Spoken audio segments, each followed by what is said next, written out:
I got you little presents. Thank you. All the way from Iceland or London. London. One of the two. In a duty-free shop. Milka does seem like a London brand. Yeah, which also, I've been having a lot of stomach problems. Mm. And I just put 2 and 2 together that like Milka. Mm-hmm. It probably has dairy. It probably has so much dairy because Oh I've my just God. been eating these like the whole trip. I just keep like chomping on these like chocolate things. But my stomach is still messed up and I haven't had them since like Saturday at least. No, so. I texted Morgan and I was like, I'm going to be late. Had dairy today. Oh, Never a good God. idea. Oh, God. My stomach has been not happy. That's an understatement. I keep tooting. Cat's out of the bag, guys. She toots in front of Justin now. Crazy. Cat is out of the bag. I can't help it. My stomach is so messed up. I can't hold that in. Like, I tried holding it in a couple days in Iceland when we were driving because me and Justin drove the whole ring road around Iceland. And it's like, you can't hold that in when you're in pain. My stomach literally started cramping. I was in pain from holding them in. Yeah. I just had to start Let it letting out. them fly in the car. And I would like roll down the window. I'm like, do you smell that? Is there a geyser nearby? Hot spring?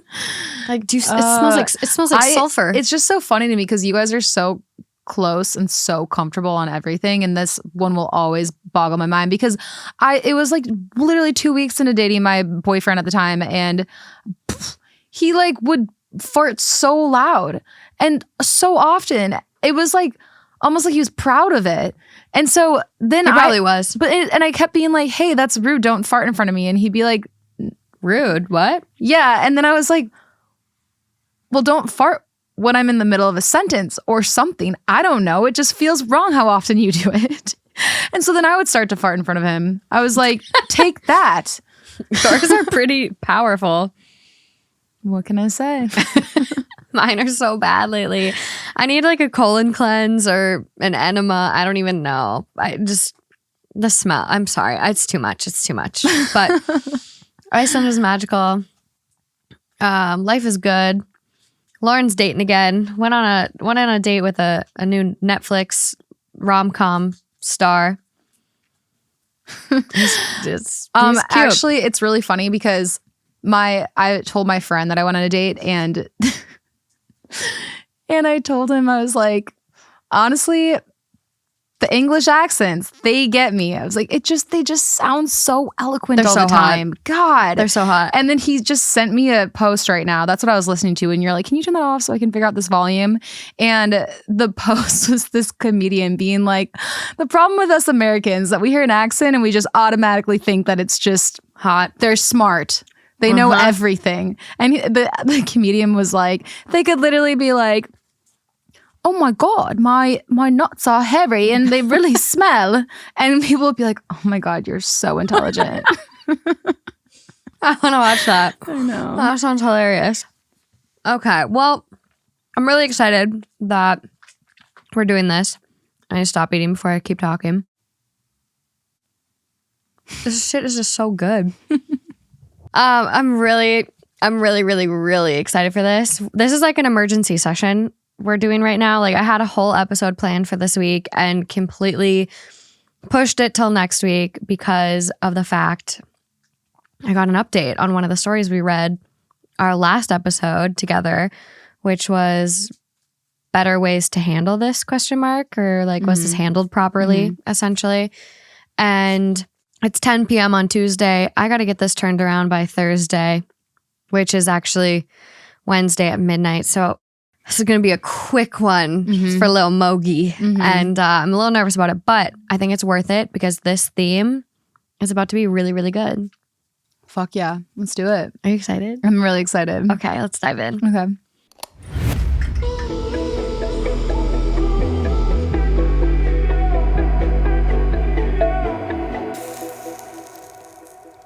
So we read a story, and it was the first story on that episode because I did have you re-listen to it today to do a little research, make sure we kind of knew what we were talking about, knew about this story. And it was a story about a mom who came out and said that she yelled at her kids and told them that she like regretted having them, like essentially wished they never would have been born. She got them like Nintendo Switches for their birthday, Nintendo Switch each. She said that she starved herself in order to get these presents. Yeah, and then they like freaked out, called her a dinosaur. They made fun of her when she was crying. Like said something along the lines of like, just leave. Like no one's going to notice. No one cares if you're here or not. Yeah, so it was messy. And so I don't want to give too much away. When I read the other side, you'll know how it came about. But I got messaged the other side to the story.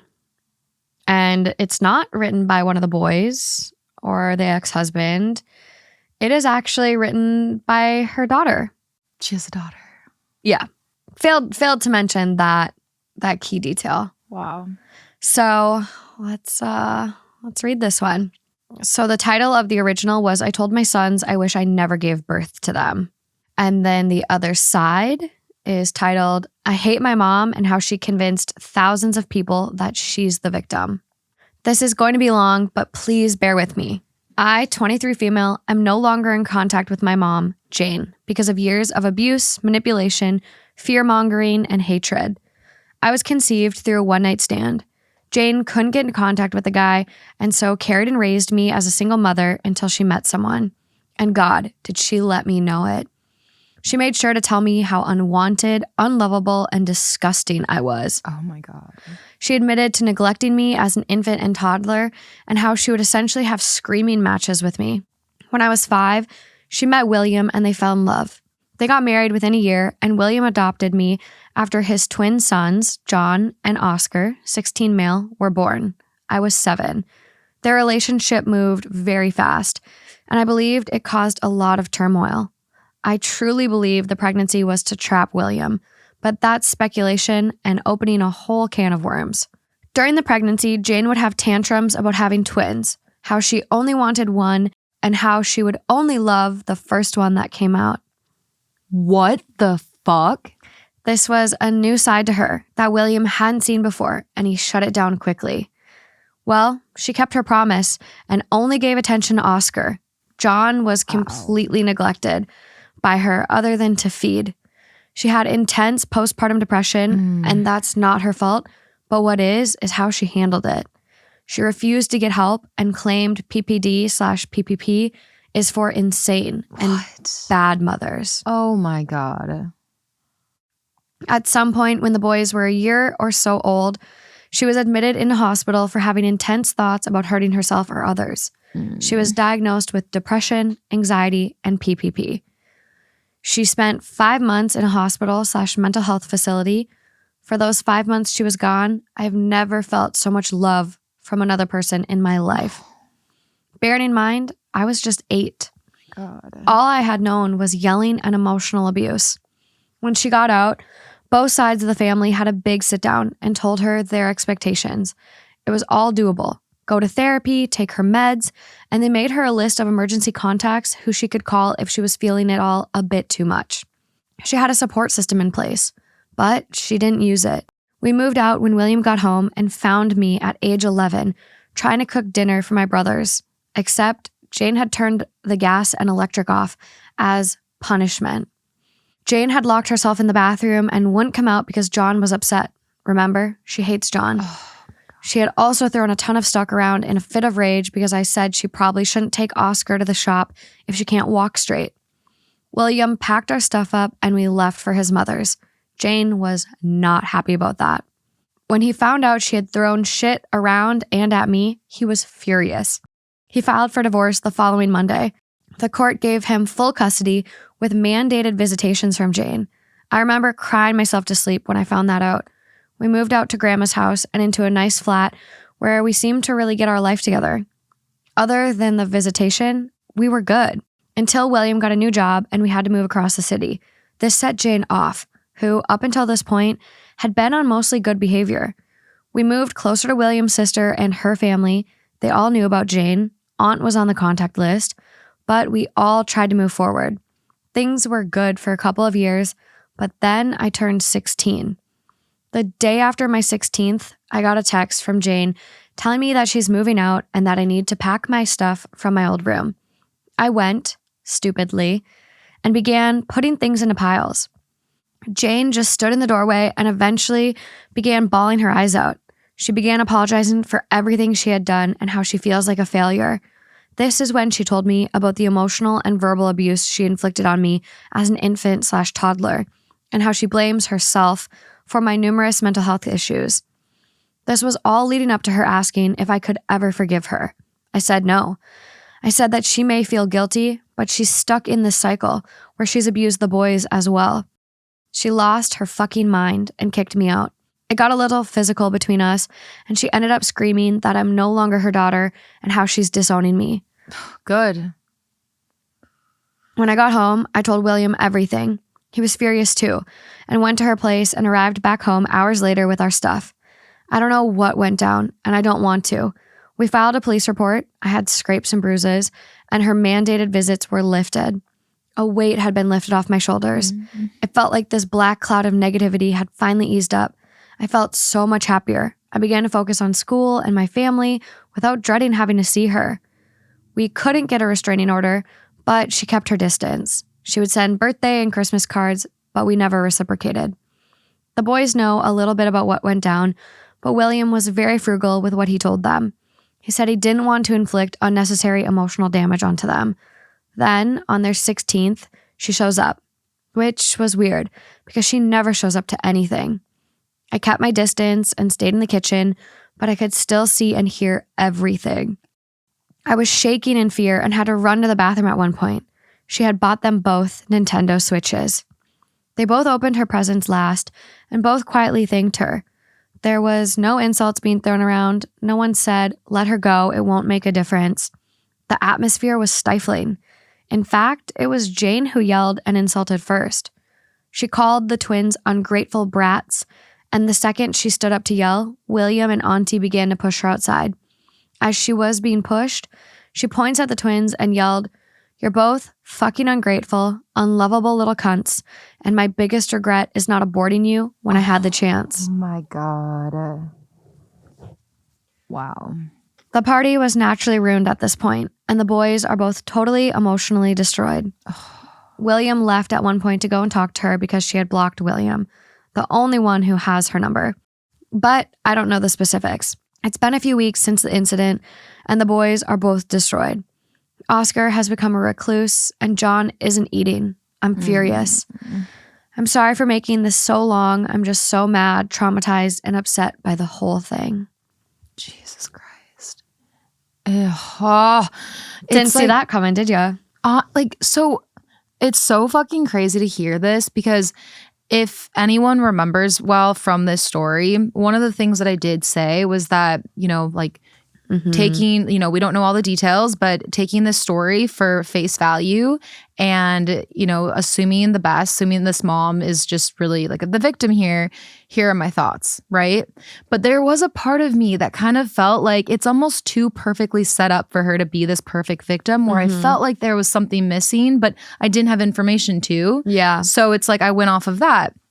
And hearing this is just so crazy because it's like, you know that there's two sides to every story. So every story we read, there's always going to be missing pieces. Yeah. But when the second story is so polarizing, the first one is a flat out fucking lie. A fucking lie. It's complete lie. It's so distorted. Yeah.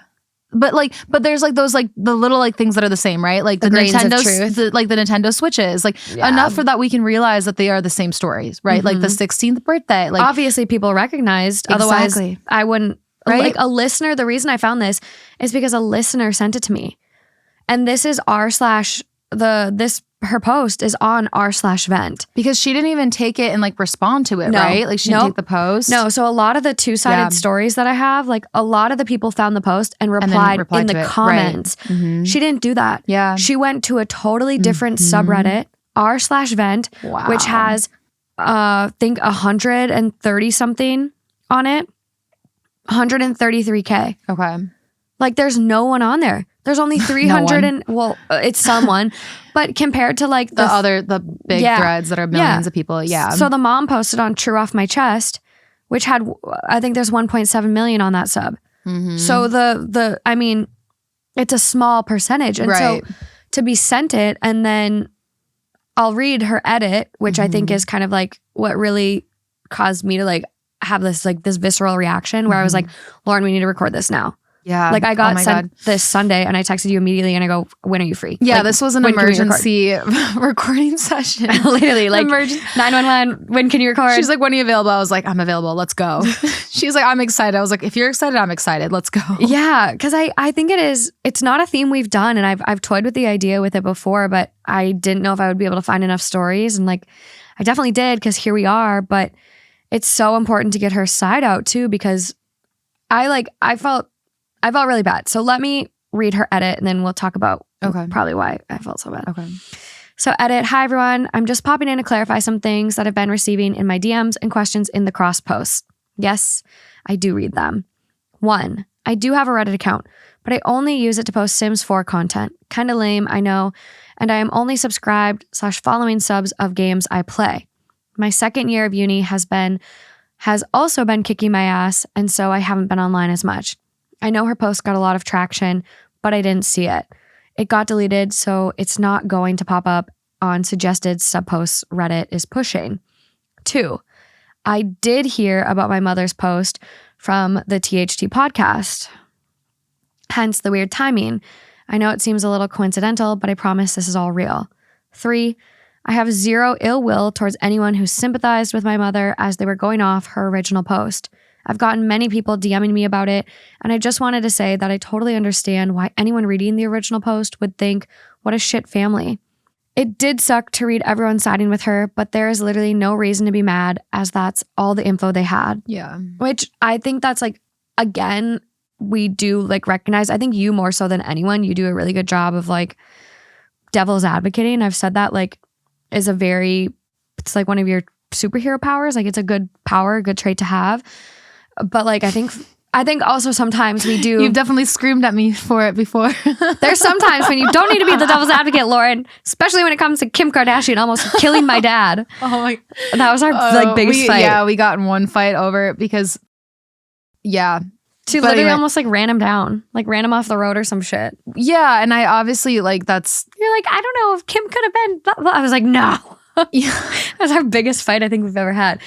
But you do a good job of that. And so I think there are sometimes you get lost in the sauce, but it's also, we only have one side most times. And so we do take it at face value, because how annoying would it be if every post we sat there and chat on it, or we're like, this is fucking fake. Yeah.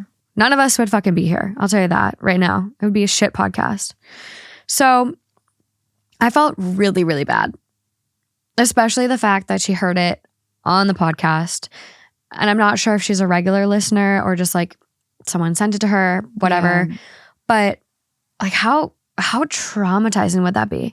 Well, I mean, and the good thing about hearing this is that she is smart enough and strong enough, yeah, emotionally mature enough to see that it's like people are saying this because they're only going off of a story of lies, right? So it's like, and we say this all the time, it's like we're going off the face value. Like there's always going to be more to each story that we read, but like we don't have more, so all we're going off of is what we have, right? And so it's really amazing that she, at her young age, and especially going through so much fucking bullshit growing up and probably like a lot of trauma, so much trauma, it's like, it's really amazing that she can see that and be like, I'm not mad at anyone. Like, I just wanted to like vent and put this out here. Like what the truth is, right?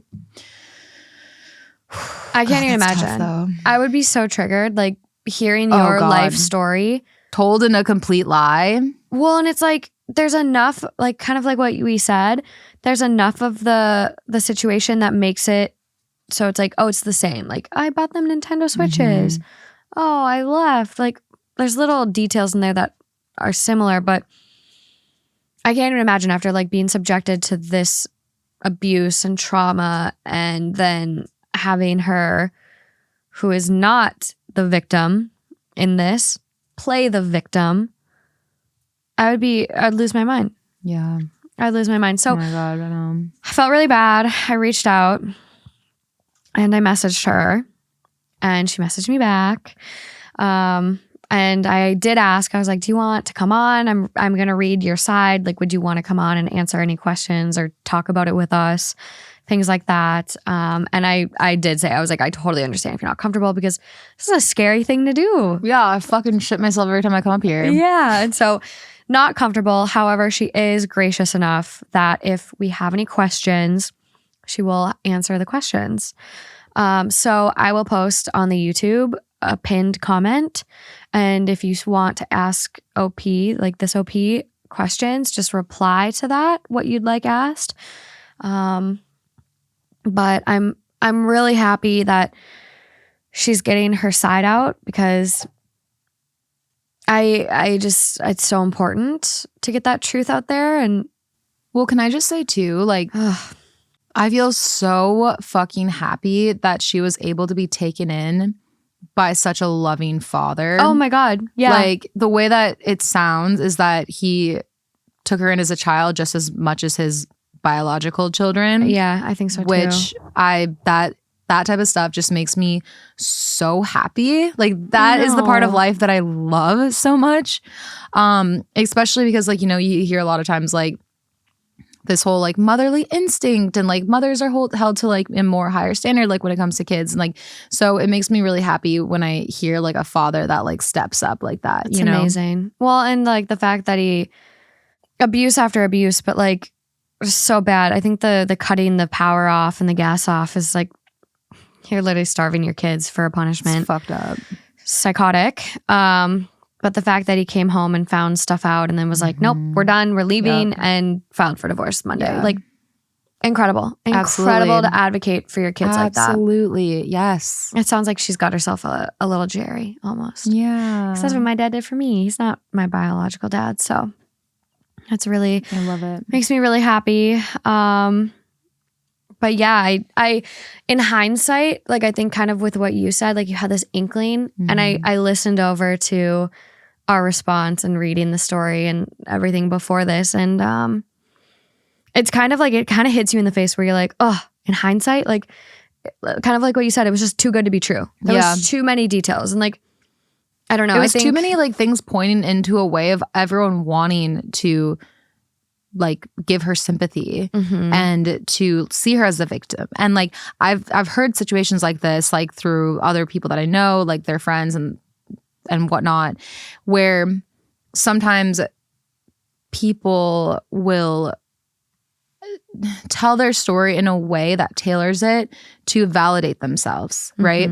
And I actually think about this when we're on the show and you're telling me stories of people that are like, am I the asshole? Like, I just punched my friend in the face for no reason. Like, am I the asshole? I'm like, wait, how do you not realize that you're the asshole? And I'm like, this has to be like genuine because like, why? Yeah. Like, no, like, you just dead ass don't realize that you're the asshole and you're asking people if you are. But like, when someone writes in, you know, I don't think she said, did she say, am I the asshole? No, she didn't. It was just true off my chest. So I wasn't necessarily looking for a vote. But it was, you know, looking for some type of validation. Oh, attention. Validation, 100%. Yeah. And so I know that sometimes people will literally just go to therapists to validate their own stories instead of just to get help, right? Because it's like to go to a therapist is to be just completely vulnerable, tell the whole story, how it is, like all of the points that you can see from like your given stance, right? But like some people go there and whether they're unable to see other like aspects of the story or whether they genuinely just want to get that validation and tailor it directly to like get the therapist to be like, you're right. The people around you are toxic. Like that's what this feels like. It is interesting too because it was posted on True Off My Chest. So it's like, it's supposed to be true, you fucker. Bitch. You fucker. God damn it. I know. So on the Best of Redditor updates, they've compiled all this and the people do say like, I was a little skeptical. Like the fact that she was just playing herself up to be such a victim and blah, blah, blah. And it's like, yeah, I will say like, there are people that do go through this. Oh, yeah, of course. That's why we all believed it. Yeah. 100%. So it's like, well, and everyone on the True Off My Chest did too. Like looking at that. Yeah, everyone commented and we're like, no, fuck that. Everyone commented, you guys, literally the fact that I was just like, yeah, I don't think that that's the right way to like communicate to a 16-year-old saying, I wish I never had you. And there was people that were like mad about me saying that. And I'm like, I'm not saying I'm against the mom. I'm with the mom, but yeah. But I think there's better ways to communicate your feelings, and people like still weren't happy with that. So like, yes, like that story, like things like that clearly happen. It's believable enough that like not only the people on the Reddit's like comments, but the people on our comments also were just like, wow. No, they were like, mom power, fuck the boys, like any type of like, so yeah, like we're. Yeah, it does happen. Yeah. Absolutely plausible in other families, but not the case in this one, which is why it was so important that this other side came out. Yeah. And so thank you for sharing. Thank you for allowing us to read it. Yeah. And again, if anyone has questions for her. And also one last thing I just want to point out too, like even though this is sad that she heard this from Two Hot Takes, but then it also gave the ability to share her side of the story, and then we could share it too. And it doesn't really matter because nobody is named, right? But at the same time, it's kind of cool that we're also bringing this to light. I don't know. Would you say like it's a positive to it? Yeah, I had really mixed feelings when I was like, when I saw that she heard it on the Two Hot Takes podcast, because like obviously I know. I'm gonna get choked up. I don't know. I obviously know everyone that's writing in is they're real people, but when you except the troll posts. But when you feel that it like directly affects someone, 100%, like I was so scared for that, because I was like, I even messaged her and I was like, I'm so sorry if this was like even more traumatic for you, like to go through hearing this, and like you just feel bad because I try when we read these stories, like sometimes I get really heated, and I throw out a lot of fuck yous, like fuck you, Jane.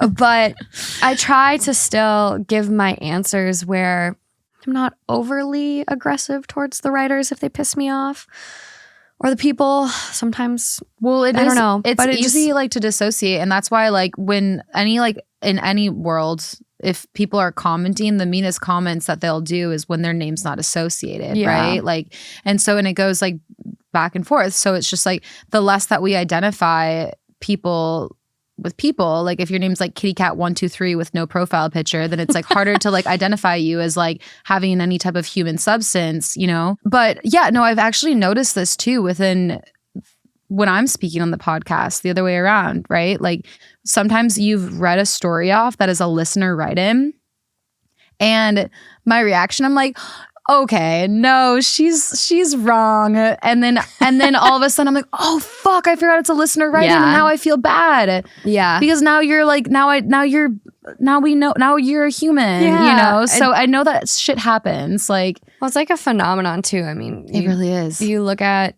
even like positions of power can change people. Like I know the Stanford prison experiment has now been like invalidated, but it has been invalidated? Yeah. I didn't know that. There's something recently, there's something with it that the prison guards were like coached before.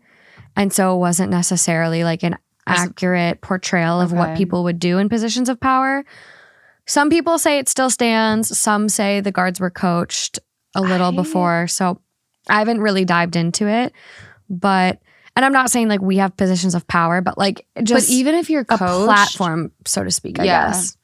Yeah, that's true. Like where you treat the Reddit ones different than we would a listener write-in. Right. Because they're like our part of our little family. Yeah, the part of the family where it's just like you don't want to hurt their feelings. It feels so anonymous when it's, you know, on Reddit and we don't know anything about it. And it is anonymous, which is why like and the listener write-ins exactly, which we would never do that about a person, like expose them on this pod. Like even like I don't even like talking about anyone in my life on this podcast because I don't want to like anyone to feel like exposed like that, right?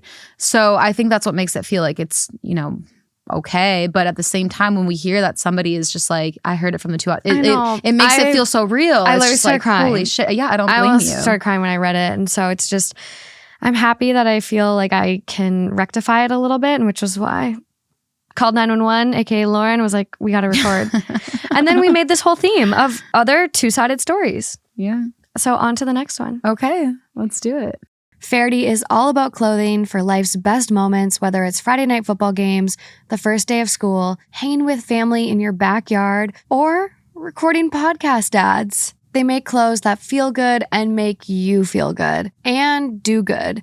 Faraday partners with amazing native designers, one of them being Doug Goodfeather. And this was actually one of the main reasons I wanted to work with Faraday is this native design product line that they offer, showing Indigenous artists, and also giving back to causes that are important to these artists. Doug Goodfeather is from the Standing Rock, Lakota, and Dakota Nation and is a founder of the Lakota Way Healing Center. And it's because of the partnership with Faraday that the Healing Center has been able to purchase over 160 acres of land and expand its ability to offer Indigenous spiritual practices to anyone in need of healing. And the quality of everything I've ordered from Faraday is top-notch, from this fleece to the blanket to the swim trunks I got Justin. Every piece is designed to be a lifetime favorite, and Faraday will replace or fix your clothes for life, no matter what.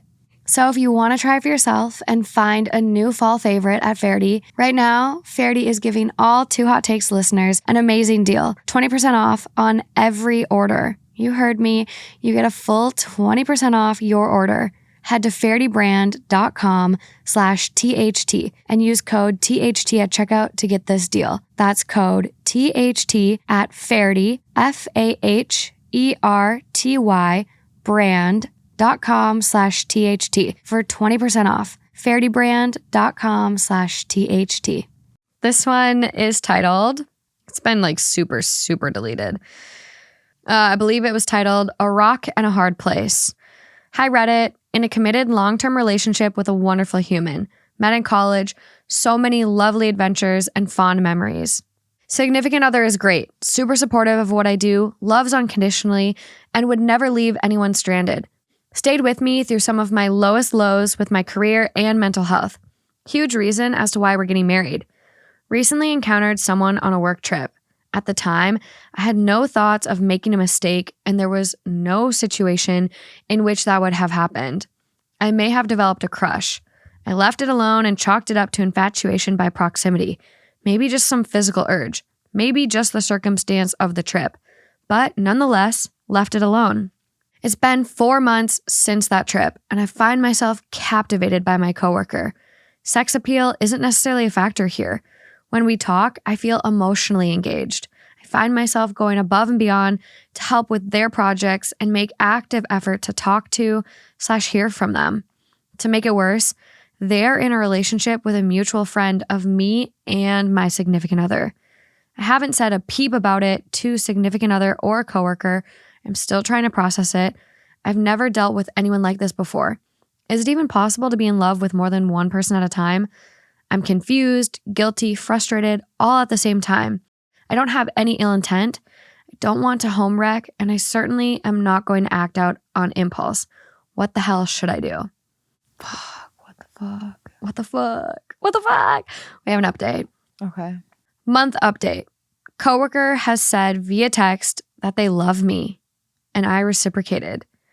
Has also since called me and told me they were thinking of me and wanted to hear my voice. I think it's time to break this off with my significant other, and I don't expect coworker to do the same, nor do I expect to end up with my coworker. But this isn't right or fair for my significant other, and I don't want to string them along if I'm not totally devoted to them. Yeah. Wish me luck. And here comes the other side. Oh, fuck. My now former fiancé, 28 male, came here for advice months ago on his emotional affair and never said a word to me, 28 female. I don't really know what to say about it. We just relocated halfway across the country and I don't know anyone here. I think it's gross that he involved me in his emotional affair, wanted me to be friends with her, asked me to help him put a care package together for her birthday, which is how I knew something was off. He never does stuff like that. We even went away on a couples weekend with her and her boyfriend in June before we moved. It just feels so slimy. I found their cutesy messages a few weeks ago, and he acknowledged that it was wrong, but denied any connection. Just said that he was struggling and being self-destructive and looking for validation. I stayed because he said this was related to mental health, and he wanted us to try to get to a good place. This morning, I found his Reddit post where he said they've told each other that they love each other, and he was asking advice on how to deal with the guilt of loving us both. He wrote that he was going to end things with me, but he posted that 2 months ago. and he never said anything. That was before I even found the first text. Why not just let me end it when I confronted him about them instead of convincing me to stay and dragging me through all of this? How about before I moved 1,600 miles away? How about before you pursued her at all? I ended it this morning and he didn't argue because he doesn't love me anymore. And I guess I kind of just can't fathom that. I'm not shocked that we weren't in a good place. So much background, I don't know what to include. But I am shocked that he would do something like this to me. We've been together for 8 years. Oh my God. And I thought we had a solid friendship underneath it all. I'm going to be okay, and I know I deserve better. I'll end up with someone who loves me the way I deserve. But I wanted that to be him, and I really believed that it was. So how can we be here now? The betrayal I feel, ... I don't know how to describe it. Please tell me someone else has been here. I know I'm not alone, but I think I just need to hear it. Wow. This was a comment on it, or she reposted it? She had her own post. It looks like, yeah.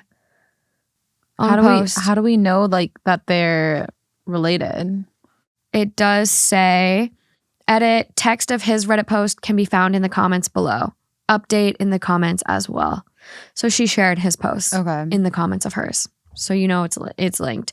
And she found his account, which makes me think like it wasn't just her finding the post. Yeah. She actually like found his account. So that sucks. Oh my God. That's just like the most like horrific thing ever, because it's so hard, because it's like, okay, he was trying to do the right thing, right? Like by thinking maybe I'm just going through something and I'm like, I don't know what's going on. I know I love her. Like it sounds like he was having like a mental like battle with himself, being like, I love this person that I've been with for so long, but why do I keep having these urges? But like, it's just you know what I mean? Like it's so wrong. It's an emotional affair. It's not. He was definitely tussling with himself. Yeah. Also, what? I have something. Okay. I get like, yeah, he was struggling and really like having a hard time with things. But why would she say, I love you, if lines like hadn't been crossed? Like, I love you? That's so serious. Well, that's why I think it was an emotional cheating. Yeah. Because. And then he just didn't consider that crossing the line? Yeah, a lot of people don't. What? Weirdly.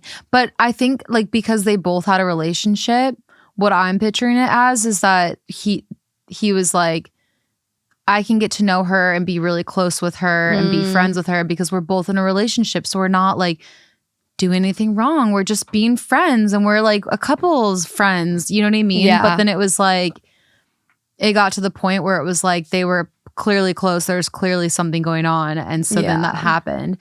And I think that is honestly worse than physical cheating, and it's hard to like put them next to each other, but like that is insanely painful. I think it's more intimate. It's so intimate. Like not sex that this can just be sex, right? But there's no like arguing. a one night blacked out sex. Like not saying that that's any less painful. That's like extremely fucking. It's still an affair. It's for awful. The person that's right being cheated on. Receiving any of that, like when you're in a relationship where you have this like commitment, like that type of betrayal is it's awful. Like I honestly think that, I don't know, hearing stories like that really make me cringe a lot, because I just can't imagine the feeling that this person must be having, hearing that the person that she's dedicated 8 years of her life with was doing this to her. Like it kills me to hear that. And so I can't even imagine. Can you imagine finding a post and that's how you find out? Oh like, my God. Like this isn't even, Justin and I have been together for 4 years, about 4 years. It's been over. Yeah. And so for me, this would like, they were together 8. So even like imagining this now, where like I went on Reddit and like find a post like, oh, I'm thinking about cheating, and then, oh, I need to break it off. I need to break up with her. Heartbreaking. But then he didn't break up with you. He's just been toying you along and moved across the country. I know breaking up with someone is hard. Right. But you got to be strong enough, because like if if you actually love and care about that person, which you were with them for 8 years, like I hope to fucking God that you do, then you have to be strong enough. I know it's hard, but like you can't do that to a person. That is so awful. Like, and I don't think he loved her. I'll tell you why. Why? The comment here, she stayed with me through some of my lowest lows with my career and mental health. Huge reason as to why we're getting married. I think he liked having his emotional support. Like even, like she's great. She's supportive of what I do, loves unconditionally, and would never leave anyone stranded. But nowhere in this, like even the first line, in a committed long-term relationship with a wonderful human, met in college, so many lovely adventures and fond memories. There's no mention of love here. I love her. I care so deeply for her. I don't want to hurt her, but God, this coworker, I don't know. Like there's no mention of any feelings in regards to her. Yeah. It's all like, and I know a lot of times and he truly probably thought he was doing like the right thing. Yeah. You know? And I know like we do describe people based on how they make us feel. Like that's a very common thing.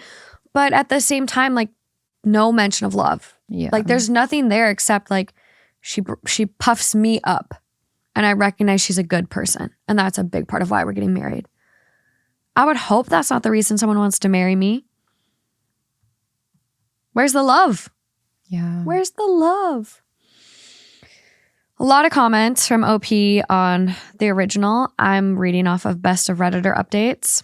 Agreed. Her boyfriend is a friend of my ex-fiancé, which makes it that much worse.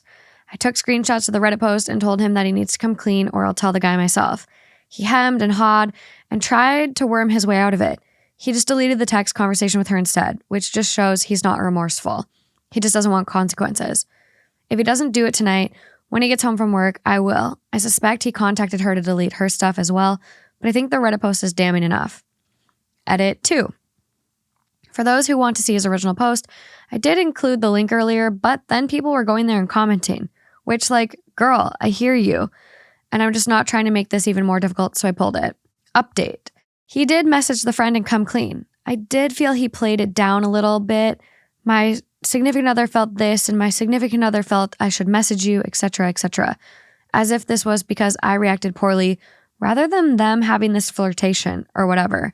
He did not send the Reddit post at first, but did afterwards when I insisted. The girl's boyfriend said it was no big deal. So, God hey, damn it. whatever. I hate guys sometimes. Whatever floats their boat.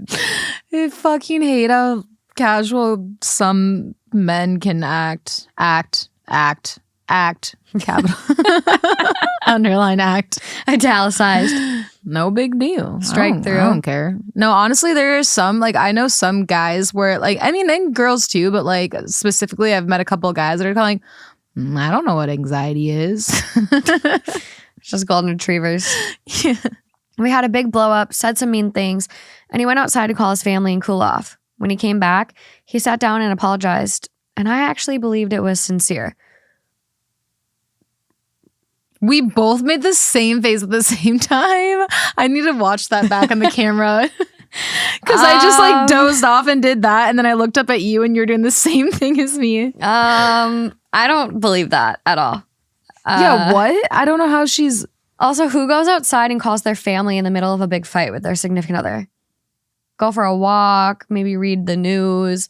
But hey, I don't know. Teach their own. Whatever. I think he's lying. We're over, but we cried and mourned the life we would have had together. You may think me weak for that, but I really needed the only other person in the world who could feel the life we were supposed to have, say goodbye to it with me. 100%. Yeah. I don't think that's weak at all. No. I literally... You have to mourn. Absolutely. And 8 years? yeah. And to be able to do it engaged? And to do it with somebody that the only person who understands as much as you do, or possibly as much as you do, like, yeah, of course that makes sense. Yeah. The angry part of me feels like to be unloved by the person I love, cheating, the whole thing is my worst nightmare. And he knows it. Yeah. I've always told him cheating is a deal breaker. It's harder in practice. And, quote, I can't make you love me, makes me cry every time. And I think he wasn't brave enough to break up when he wanted to, so he concocted this horrible, cruel, backstabbing nightmare to make me do the dirty work of the breakup while he got some cheap validation. He trickled truth the whole time. It took multiple confrontations with irrefutable evidence to get him to acknowledge any of it. And he didn't even care enough to stop talking to her afterwards. He wanted to sweep it all under the rug and was annoyed at me when I expected him to tell the truth to me and the girl's significant other. But I'm at a point now where the anger is tired and all that's left is heartbreak. The weaker part of me feels like he is struggling with his mental health and he wonders if it's not that he doesn't love me anymore, but he's just pushing me away. I know you'll think that's just an excuse, which is fair, and maybe I'm blindsided by wanting that to be true so fucking badly.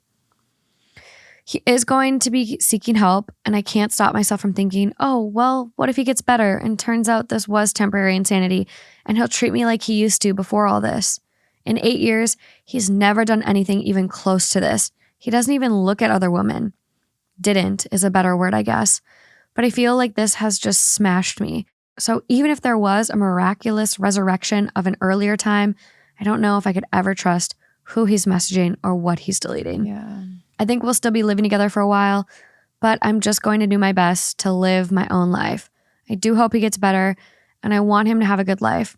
The idea of never seeing him again just burns me up inside.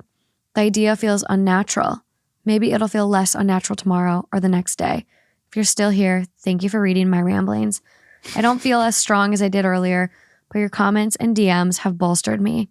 I've read every single one of your stories, and while I'm sad that so many of us have been in this boat, I'm glad we're paddling together. Oh, That's so sad. oh God. Heartbreak is treacherous. I think she said it all in that. Yeah. I really don't. Yeah. I have nothing to say. I think living together will be hard, but just time to heal. Yeah. I've talked about it quite a bit, but if I can avoid leaving my house and running errands, I do. I love staying home and being cozy and also saving money, which is why HelloFresh is so perfect for me. With HelloFresh, you get farm-fresh, pre-proportioned ingredients and seasonal recipes delivered right to your doorstep. Skip trips to the grocery store and count on HelloFresh to make home cooking easy, fun, and affordable. In the past, takeout has been my guilty pleasure, but I love that HelloFresh, I'm getting the same restaurant quality meals for so much less.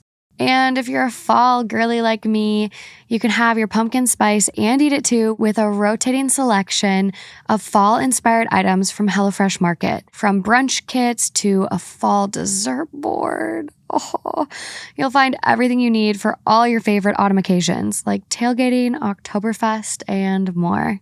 If you want to try it for yourself, go to hellofresh.com/THT65 and use code THT65 for 65% off plus free shipping. That's hellofresh.com/THT65 and use code THT65 for 65% off plus free shipping. HelloFresh, America's #1 meal kit. Also, I do work with HelloFresh and Green Chef. Green Chef is now owned by HelloFresh and just offers a different variety of meals. Do you like bananas? Yes, I do. What would you do if your partner didn't like bananas? Nothing. Nothing? Shove it down his throat. Shove it up his ass. Ooh. I don't know. Went off the deep end fast there. What is this story? Okay, so it's titled, Am I the Asshole for Having a Craving of Something That Makes My Partner Sick? Okay. I, 25 female, recently found out I was pregnant with my partner, Lyle's 26 male baby. We've been together for 3 years and we live together. Lyle has ADHD, which he refuses to get treatment or medication for. He's pretty normal about 85% of the time, so I haven't really pushed it. One thing that really affects him, though, is sensory problems. He has a few, but the biggest one is bananas. He cannot stand the smell of a banana or the taste of banana. He's accidentally eaten something with banana before and ran to the bathroom like a child to throw it up. If we are somewhere and someone is eating a banana, he will claim that he can smell it in the room and make us move with the threat that he will be sick. If we don't move, he will start gagging, make himself throw up, and I've seen him start shaking too. This has happened in public before, and it's extremely embarrassing. Anyways, let me tell you what happened. I was really tired, pregnant, and hormonal yesterday, and while I was watching my show, I had a craving for a banana, which I normally avoid when around Lyle, but pregnancy cravings are just too strong to resist. He was going to get groceries from work, so I called and asked him to get me some bananas because I was having a craving. He started begging me before he even got them to not eat them in the house.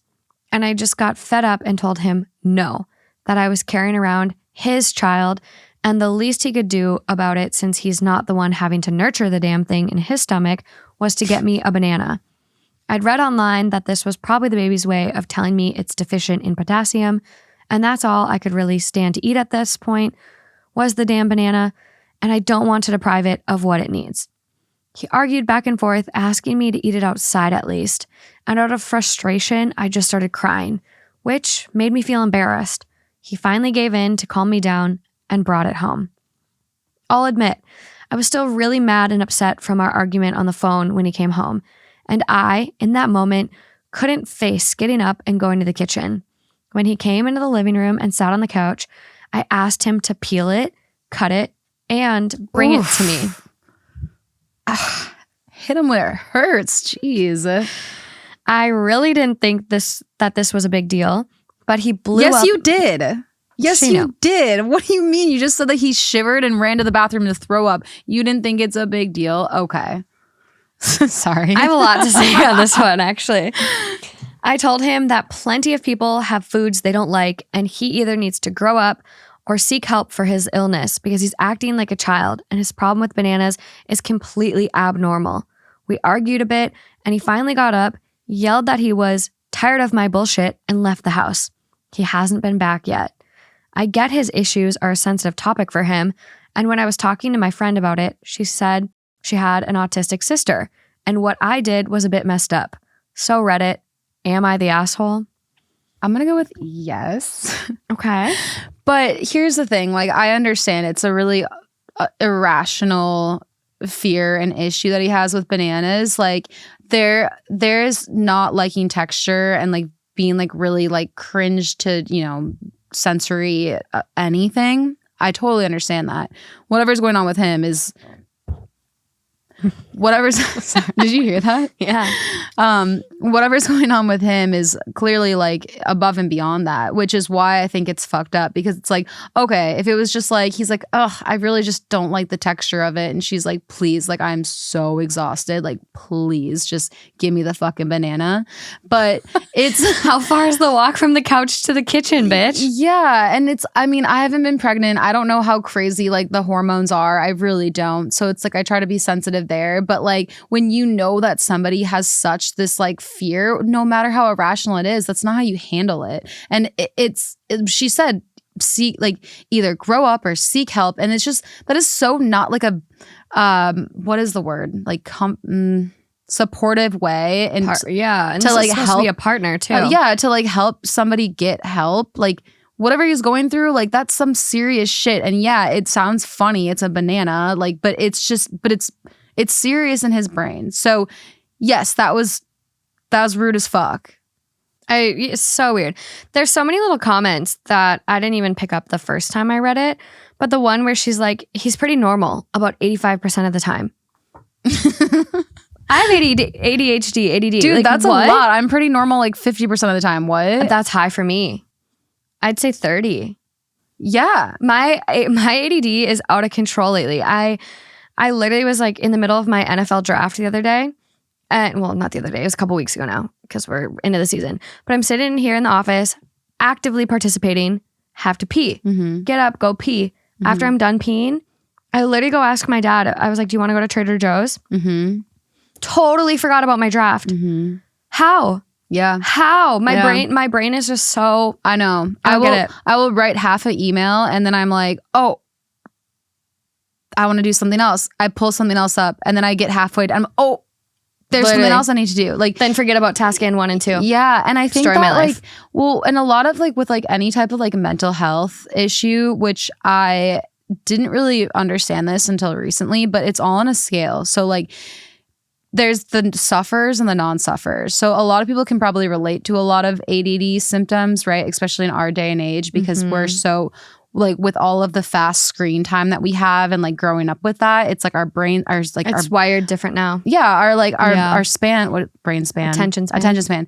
Yeah, like it's just not it's just not as it's not how it used to be, right? Like and so a lot of people can probably relate to these type of feelings, but all of these things are on a spectrum. So sometimes it really like just when it disrupts your work, when it disrupts your relationships, like that's when you start to have an issue. But a lot of people can relate to a lot of these mental health topics. Yeah.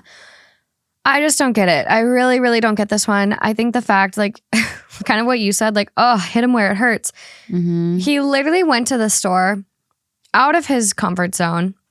And maybe he is on the spectrum. Like, yeah. I mean, I definitely have like sensory issues. But also, like, we all, no matter if you're neurotypical or neuroatypical, divergent, like, we all have what's called a sensory profile. All of us do. We have like sensory seekers or sensory avoiders. Like, we all have this specific palette of our sensory likes, dislikes, needs, wants, whatever. If you want to take one, it's called the Sensory Profile 2.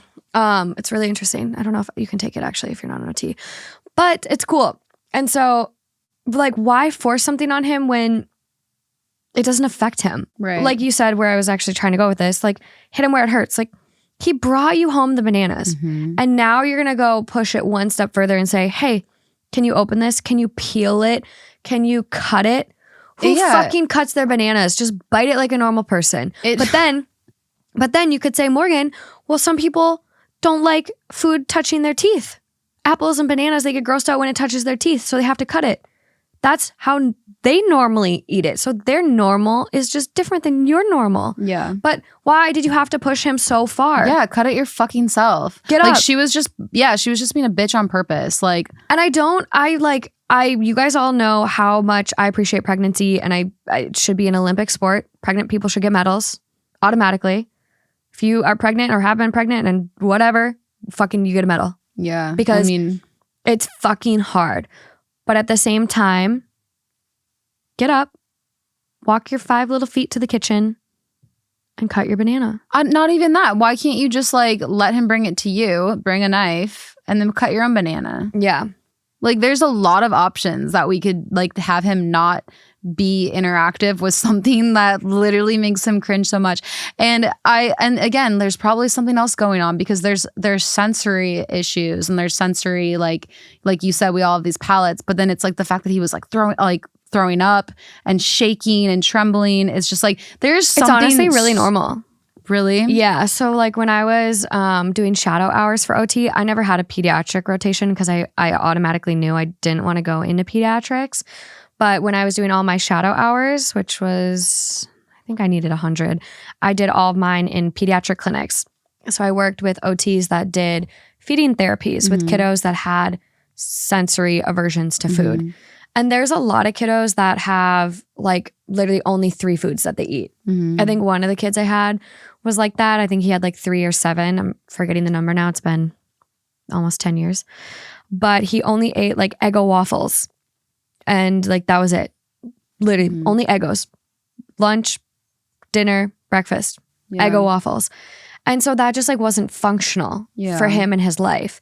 So they were trying to introduce new foods to him. And so they started with like foods that were like similar, but not the same. So the next step was like pancakes. And so there's like a specific process with foods where first you look at it, and then you might touch it, and then you might smell it, and then you kiss it, and then maybe you'll lick it, and then maybe you'll actually taste it. Like there's an actual methodology that OTs will use for feeding therapies like that. Forgetting the actual name, but it's a good one. And so there's some kids that would literally at the sight of a pancake or at the sight of a banana would act like this. And they just can't help it. Yeah. It's just their wiring. They're just. Well, and I have weird, like not to that extent of, but at the same time, sometimes like bodily waste will freak me out, especially if Bananas it's fuck me up. I fit. really. I have to have the perfect texture of a banana. It can't be too hard and it can't be too Interesting. soft. Otherwise, I will gag. Yeah. I mean, I have things where it's like, so What's the bodily fluid one? So like with bodily fluid, so it's just like obviously there's spit in my mouth. I'm not worried about the spit being in my mouth, but when I was doing a COVID test and I'm spitting into a tube, then it's like my brain did this weird thing where I pictured like drinking the spit again, and it was like I started gagging just looking at my own spit into the tube, and it's like bodily waste that's like separated from me, like that. I don't like that. Like if it's separated from a human for like at least like a amount of time. Like how do you do when your friends throw up around you? I haven't really had friends throw up around me, but like I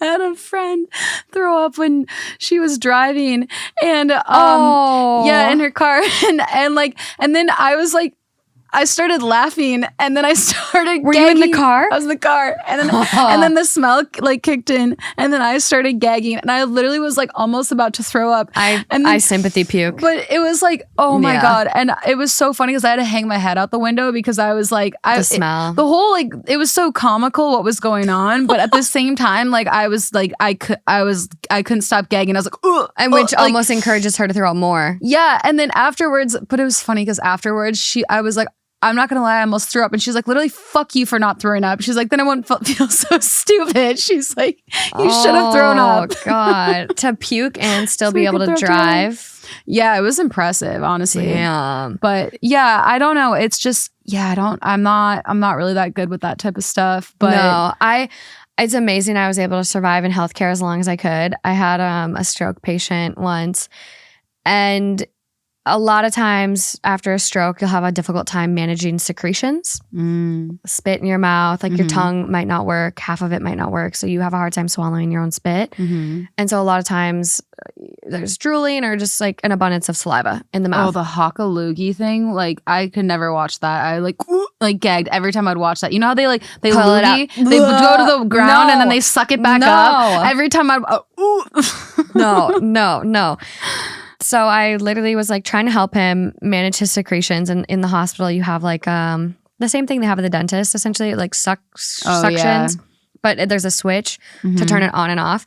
And so he still had like great motor movement of his hand. And so I'm like, oh, he can manage it by himself. He'll be fine. Yeah. Was not fine. Accidentally stuck it way too far back. Oh no. And it was so bad. And like I literally like realized that I'm a sympathy gagger for sure. Ooh. And so he starts like, and I literally have to like, I'm holding the puke bucket with one hand. I'm like trying to breathe and it smells. And I'm this was pre-COVID. I didn't have a mask on in the hospital. So there was nothing. Oh no. I didn't have gloves on. God, it's now, I give so much respect to the nurses out there because holy shit. Like, can you imagine too if like you are in a hospital throwing up and then your nurse just throws up with you? I was so close. I also spent a lot of time in the bathroom with patients. Like my toots smell bad. These people could clean out like a fear of like tooting or something because like you just don't like I don't know. But then it's like why are we okay with our own farts? Like our own smells like are fine. Like you can recognize that they're bad, but like you're not like upset about it. I know Lyle, the therapy gecko, when he came on was like, yeah, like you know how people like the smell of their own farts. And I saw that clip. I saw that clip, and Justin was like, "No." He's like, "What? No wonder you're scared to fart in front of him. He doesn't even like his own farts." No, exactly. He doesn't understand it, and it's not that I necessarily like the smell, but there's some times where I'm like, "What? Okay, what is that smell?" You're just kind of like curious about it. You don't necessarily like it, but you don't also hate it at the same time. It's a confusing relationship to have with farts. Yeah. This is way too much today. This is way too much. Oh God, no. Honestly, like. Same. Yeah. Okay, cool. So the top comment on the original post, people did call her out for the asshole, which was good. Okay. Because that could have gone a lot of ways. I think she did herself in there when she went above and beyond for the peeling. Yeah. Which is what the top comment. Peel it and cut it, bitch. Yeah. That's what it felt like. Yeah, like just it was punishment for the Yeah. fight. That's what it was. It was let me assert my dominance over you and punish you for this fight we With had. one of your biggest fears. That's what gets me is that like, It's literally using his weakness against him. yeah. And I'm like, that's what makes me wonder. I'm like, have you never had some like, I don't know. I just don't understand. Like, can you not relate in any way where you realize that that's fucked up? I know it's a banana. Like rationally, yes, it seems silly. We get that. But like, rationally, we also know that humans are so fucking complex. I don't know though. Like I get it because like, oh yeah, banana. But like some people are like, I love fish. I could sleep in a bucket of tuna. And I'm like, fish? Nope. I'm not touching that thing. I don't want to look at that thing. I don't want to smell that thing. I want to know who Morgan knows that sleeps in a bucket of tuna. Oh my God. Oh my God. We need to phone a friend on this. Okay. Literally. I will say though, I have a really fucking weird relationship with fish where like with raw fish. Yeah. Where sometimes like I think it tastes really good, but other times it's like, again, like the texture and like the thought process where sometimes I feel so gross. I was I in do that Hawaii. with meat in general. Yes, me too. Meat in general. And I was chewy chicken, instant gag, can't eat it. I was in Hawaii and we got like this poke bowl, and then I all of a sudden was like sometimes I like it, sometimes I don't. And I was just like, we were with a bunch of his friends and I was like, do you have a stove? And he's like, what? Because you wanted to cook it? Yeah, because I was just like, I can't do this anymore. Like it's not the day. Not today. Yeah, I was in a grocery store with Justin recently. That's who I was gonna phone. And Phone him. I wonder if he'll even remember it as being like a critical part of my grocery store experience. This is so cool. Hello. Hi. So I have a question for you.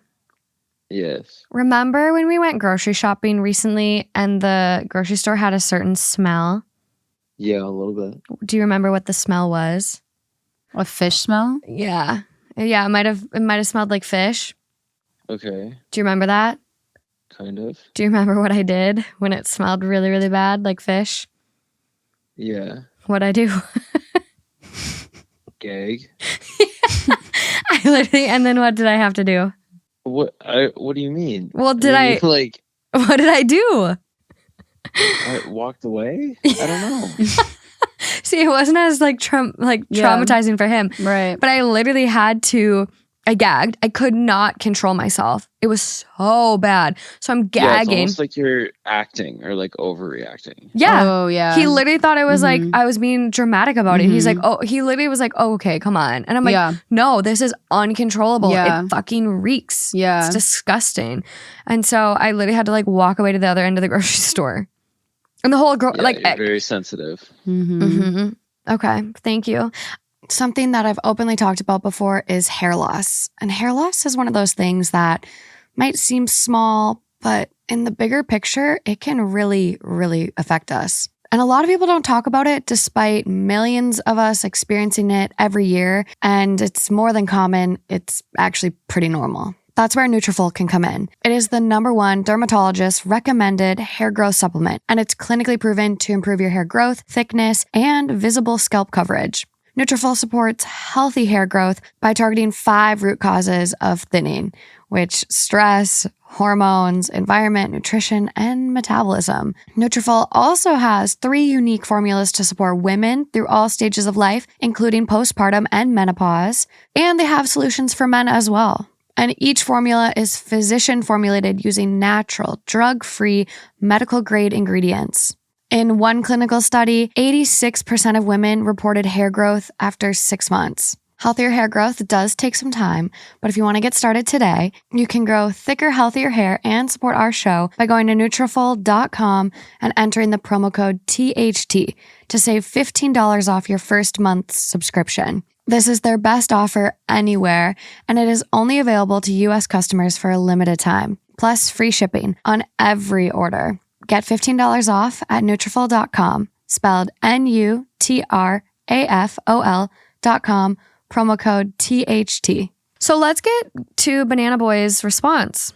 So that's the whole point of this. Okay. So it was a comment on the post by username Kyle, not Lyle. Oh. Hey guys, it's Kyle here, Jessica's boyfriend. Yes, she literally changed my name from Kyle to Lyle and thought that was good enough. One of her friends sent me this, and I want to set the record straight because I am beyond pissed off. First of all, I want to address this, quote, refuse to get treatment or medication bullshit. I was diagnosed with ADHD as a fucking child. It took until college to realize I needed to adapt things to how my brain worked rather than slap a medication over it and try to pretend I'm neurotypical. I adapt well in life. I graduated on the dean's list in college, and I'm doing well at my dream job and thriving as a neurodivergent person. Do I still forget about the laundry sometimes or have a hard time focusing on certain things, especially when I'm tired? Yes, and it pisses Jess off. Does it mean I have, quote, issues? Fuck no. This medication BS started almost immediately after we found out Jess was pregnant, like a month ago. It wasn't approached like, hey, Kyle, I noticed XYZ that seems to be hard for you. I think you need help with that. It was instead first asked if my ADHD was going to, quote, spread to the baby. Literally, spread was used. Wow. And second, told that I should probably take this as a chance to get it under control because she, quote, didn't want the baby to grow up dealing with any problems. Also, I don't know how far along she is, but finding out a month ago makes me, it's more than likely to be recent. A month ago, so you're 2-ish, 3-ish, you couldn't get your ass up to cut your own banana? You're not on bed rest? I don't know. I think the first few months, though, you can get really nauseous. But yes, but anyway, but to your point, keep going. Now, let's get to the sensory aversions. I have been through therapy to manage it. I can now, after years, touch paper towels without my gums hurting, but bananas, I just cannot deal with. People who aren't neurodivergent and don't deal with sensory aversions don't understand that it is literally physically painful in many cases and genuinely makes me sick. I don't make myself throw up. My body naturally reacts like that. Jess has told me many times how embarrassed she is by it and how it affects her. And her solution is exposure therapy. What she doesn't realize is that it's essentially the same thing as torture to me. There are some cases, like the paper towels, where I've realized it's just a little too common, but bananas are not common enough for me to sit there and torture myself. Just to make her feel less embarrassed next time, she wants me to try a smoothie her sister makes and lie about the ingredients. Finally, other details I think are important. I'm just going to bullet these because I'm going to write too much otherwise. Jess was binge watching a show on Netflix and wanted me to bring her a banana while she watched the show on the couch. We are in a 1-bedroom apartment, and the smell would probably be there at least for a day. We had gotten in an argument about my ADHD and me not having meds. See point 2 and 3. The day before, so this didn't seem like a sudden craving, but more a cruel jab since it was still tense. 100%. Yep, called that. Yep. The pregnancy wasn't planned. And no, random commenter, I didn't fucking rape her. She was on birth control and it failed. What kind? Asking for a friend. She wasn't too sick to get up. She was too lazy and pissed and told me to go cut it for her, quote, because I just want to watch my show in peace. I'll admit I snapped when she insisted I cut the banana and do, quote, just this one thing for our child to show I care. As if she didn't go out and quit her job pretty much immediately without even telling me. Wow. And I'm now dealing with all of the household expenses while she shops. What? What the fuck? I've also been caring for most of the house. I want her rebuttal on that one. I'm like, literally. I've also been caring for most of the house because she already claimed being too pregnant from morning sickness. So yes, I was fed up with her bullshit. ADHD is not an issue. It just means my brain works a little different. I'm so tired of the ableist bullshit that comes from nowhere. Get over yourself. Lots of other comments from him as well. damn. Which I will just say, like, as an OT, whether this was a kid or an adult, I would never ever make this goal a part of their treatment plan because it doesn't affect their life. Like the paper. Banana. Yeah. So if you look at the comparison that he gives, like the paper towels versus the bananas, he uses like more common. Yeah. But you could use like, you could change that term out for like more important in your day-to-day occupations. you actually need to use paper towels day to day or some sort of towel or whatever to wipe things up, to clean, whatever. So that aversion isn't functional for his life. It's going to impede his quality of life. Maybe. Bananas, he can go the rest of his life avoiding bananas. It's not going to impact him in his life. No OT or therapist would make it a goal for him to touch bananas if it's not severely impacting his life, quality of life, or function. Right. God, and this also like reminds me too, I forgot that this happened, but there was a time, oh my God, it was so fucking brutal. So basically, my dad is a dentist, and he gave me whitening trays and then like this whitening stuff. And I was in high school at the time. And so I was like, cool, I want white teeth, whatever. Like I overdid it. He basically said like only leave it in for a few hours, but it was annoying to leave it in like and just like go about your day. So instead I put them in and I slept in it. And I woke up and I can't even explain how treacherous the feeling was. Hurts to breathe. It was this way where it was like, I don't even, the cringe that I felt, like I was writing with a pencil, a fucking pencil.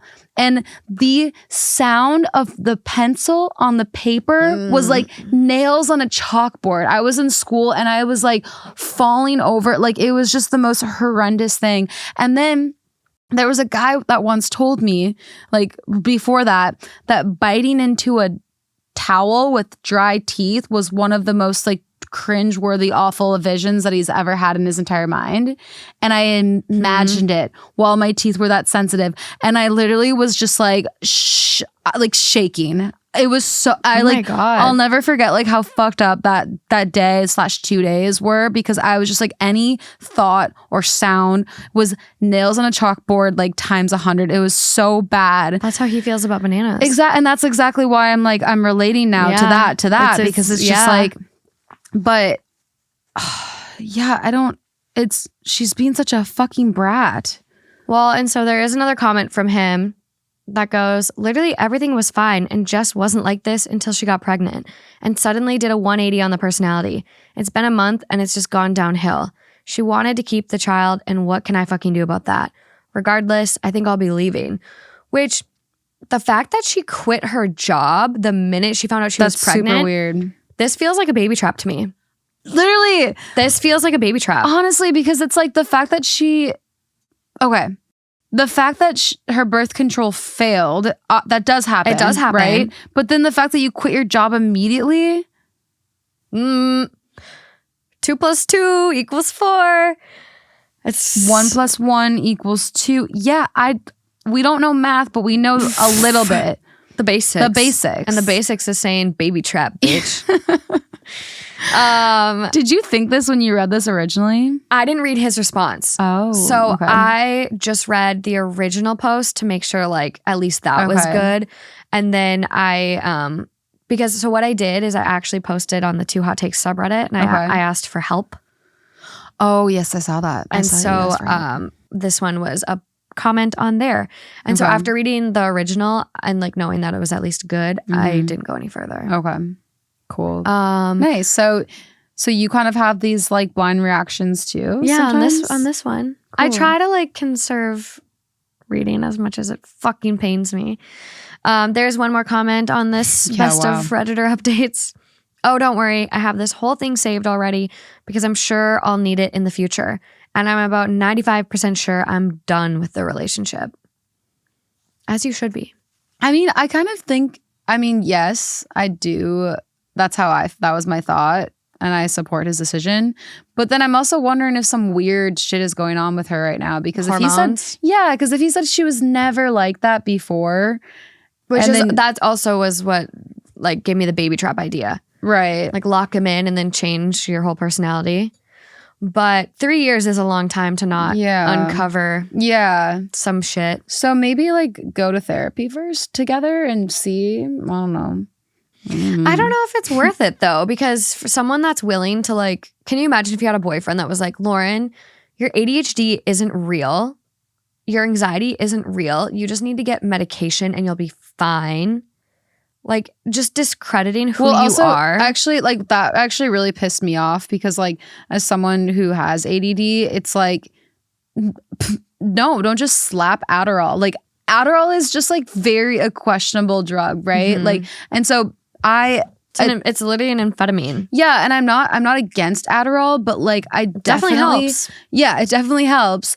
I just think that like to just be like you need medication. It's just like there are other like healthy things that you can do to help ADD too. And so It's a Band-Aid, not a solution. Yeah, I just think that it's like really important to like focus on the thing, like, you know, we were talking about this before where it's just like there you could put tennis shoes right by your bed, so when you wake up in the morning you put them on, like it just like starts off a more productive day. You can like there's like reading a book for me instead of going through TikTok, it helps my brain like stay very focused and more like I don't know. I love reading. Yeah, there's just things that you can do that I just it's annoying to hear somebody just be like, take your fucking pills and shut up, you know?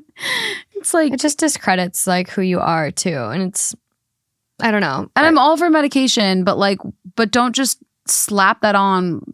I don't know. Well, and like, so for me, it's like, I think like I recently went on medication again for a little bit and it did really, really help. And then I just kind of like was like, I keep forgetting to take it. And so I stopped taking it again. But when I do take it regularly, like I notice a huge difference. But it's also the fact that like I take it regularly, but I also have really like good habits of like, I have a calendar, massive calendar, and I write everything down in it now. So I'm also implementing other techniques. Yes. Because it's not just the medication that helps. Yeah. It definitely makes things easier and makes me feel more like regulated, stable, chill. But at the same time, it's like if you don't have those other techniques, you're missing a part of the equation that's going to help you succeed. Yeah. Which is why I like that he highlights with his ADD, ADHD. He's like medication that's just like, no. Like for me, it's like I learned how to succeed with these other tactics and blah, blah, blah, which blah. is great. And that's why I think ADD is like a little bit different than like, every single type of mental, it's all different. Mental health is all different. But like, I do think that ADD, there are a lot of really great things that you can implement and like do with medication, like try before doing medication. Like, so. Yeah. I think it's really interesting too. And I think screen time is something we've mentioned already with like, there's a rule in OT that like if you have kiddos, your kiddos should not see the screen of a phone or iPad before the age of 3 because it changes the way their brain is like wired. Wow, I believe that. And there's so many other little kid shows like Coco Melon and there's other ones that like change the way your kid's brain's wired and their dopamine receptors work. And so like it's actually really bad for your kids. Like Coco Melon is not good for your kids. Yeah. It literally increases like the dopamine to the fact like their brain changes. Wow. And so crazy. I think it's interesting to see how ADD, ADHD has also like the diagnosis rate has increased, which makes sense. Yeah. Like look at TikTok. Absolutely. All of our attention spans are like changing because of TikTok. Okay, let's move on to the next one. Yeah. Went down a rabbit hole. Gotta go. Okay. Quality sleep is so important, and it's something that if I don't get, I'm cranky, miserable to deal with, and just not fun to be around. Which, surprisingly, the same goes for my dad. He's got really bad shoulders with rotator cuff injuries, and sleeping at night is actually super, super painful for him, which is why I was so excited when Medcline reached out. Medcline offers a real solution for shoulder pain when you're trying to get a good night's sleep. With the Medcline 3-component shoulder relief sleep system, it's not medication, it's not surgery, it's the Medcline sleep system. And I did my research. I hopped on a call with them. I went and checked out their peer-reviewed studies, and this sleep system is scientifically proven to work. Whether you have shoulder pain, nighttime acid reflux, or GERD, or both, or all the above, the Medcline patented pillow system is designed to cushion your body in a sleeping position that is supremely comfortable, doctor recommended, and clinically proven to provide effective, natural acid reflux or shoulder pain relief. And it's not just one study, it's been validated in 7 independent clinical trials. And one of the things I love about Medcline and their products is that they're actually covered by FSA and HSA medical expense plans. So you can purchase a Medcline pillow using your health savings funds. And all of these products come with a 60-night sleep guarantee. Now get 20% off when you go to medcline.com/takes. Get 20% off and a better night's sleep today at medcline.com/takes. Today, get 20% off at medcline.com/takes. That's medcline.com/takes. One last one. Okay, so first post, there's 3. Okay. So this is last but not least, but there are 3 parts to this. It is from True Off My Chest. The moment my husband suggested a female, male, female, the marriage was over in my heart. What? It's a threesome. Okay. Am I overreacting? What? Please, I need help sorting out my feelings or maybe controlling them because my emotions are controlling me 100% right now. About 2 to 3 weeks ago, after making love, my husband and I lied in bed for some afterplay, and he told me that it would be awesome to have a threesome. I kept my cool, but he must have noticed that I stiffened in his arms. My heart was yelling, "This can't be happening. This is so over. This is so over." But my mouth said, "I don't think this is something I would ever want to try." I've been avoiding him like the plague ever since, which has been a very hard task because he's a very affectionate man and always wants to touch and hug and kiss. I don't know if he's noticed anything yet because I have been busy with work and the kids, but he's bound to notice soon. I've only told my best friend and confidant about it, but she thinks that I'm being overly sensitive and dramatic. But I swear I'm not playing or trying hard. I just can't control my heart, especially when it's playing the same tunes as my brain. I want divorce on repeat every time I see him. She, my best friend, told me that it was just my pride. Just? He asked you and you said no, and he respected that. Please, can I fix this? Anyone with the same experience? I have 3 small children and we share a beautiful life together. Help.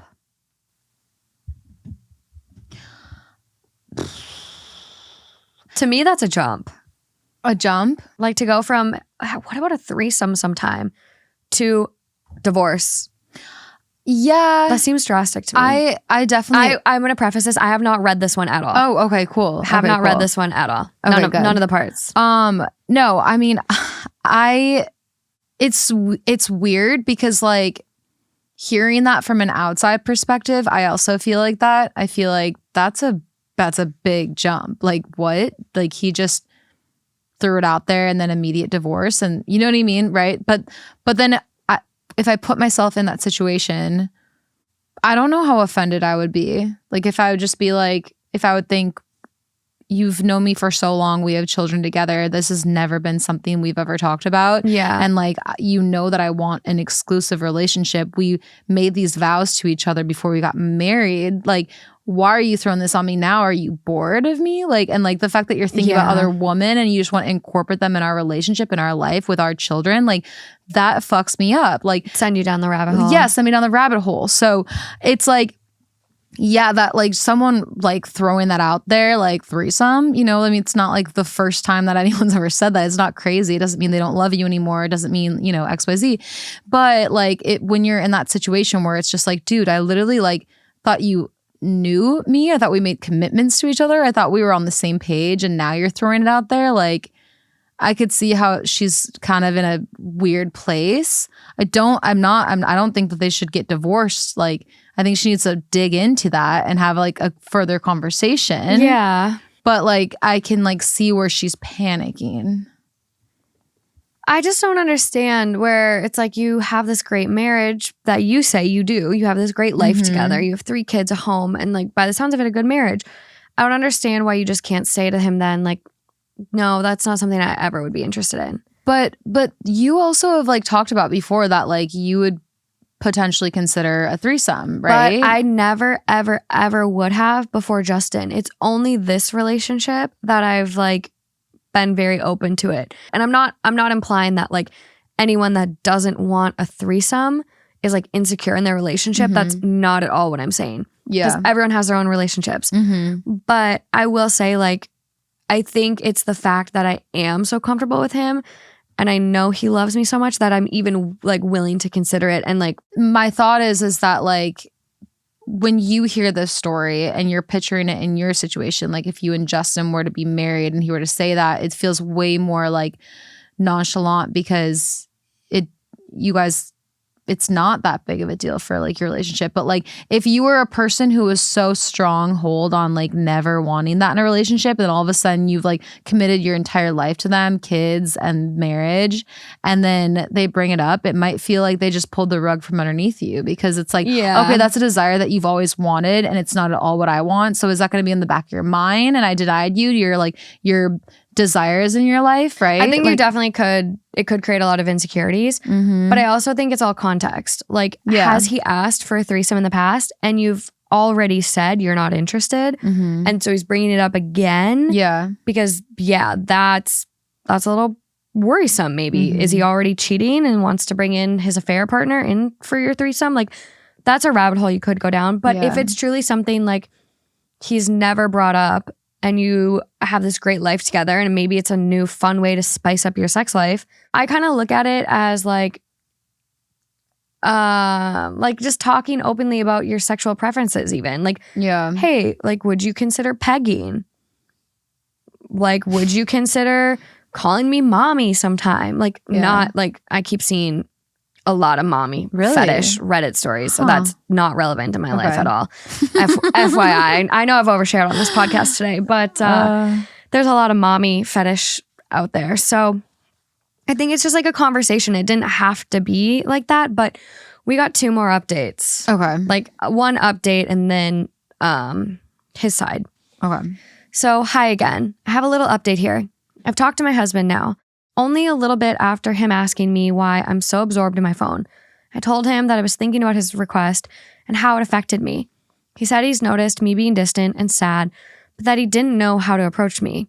We talked a bit more, and I asked him if he still wanted a threesome, and he answered in the affirmative. So I asked him if he'd thought a candidate, and he said yes, that she actually was the one who suggested it.